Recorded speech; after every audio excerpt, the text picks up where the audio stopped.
Many hundreds of years ago, there was an older bishop that was going from one church to the next.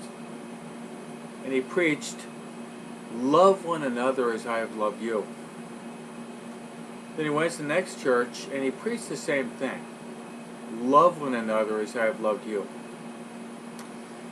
Apparently there was a young man who was following this old bishop, and the message was good, it was clear, it was concrete, but the young man thought it was monotonous and repetitive.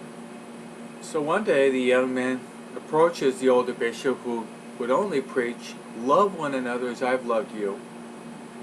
He said to the older bishop, "It's a great message, but don't you have any other sermon or homily that's different than that?" And the older bishop said, "Well, if we put into practice the commandment of the Lord to love one another as He loved us, then we will observe all the other commandments." According to tradition, the name of this bishop is the great apostle St. John, John the Beloved, who wrote the fourth gospel, who wrote 3 of the letters in the New Testament. The disciple who rested on the Sacred Heart of Jesus at the Last Supper, listening to His loving heartbeats. The same disciple that Jesus said, as He hung from the cross, and the disciples stood underneath the cross, next to Mary, the Blessed Virgin Mary, He heard these words, "Woman, behold thy son. Son, behold thy mother." And from that moment, the beloved disciple took Mary into his home. So what is the message for us today?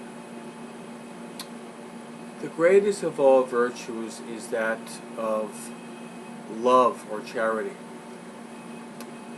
Why don't we pray today to live out Luke chapter 10, where Jesus says, "The greatest commandment is this, to love God with all your heart, all your mind, all your soul, and all your strength." This is the greatest of all the commandments. And the second is to love your neighbor as yourself.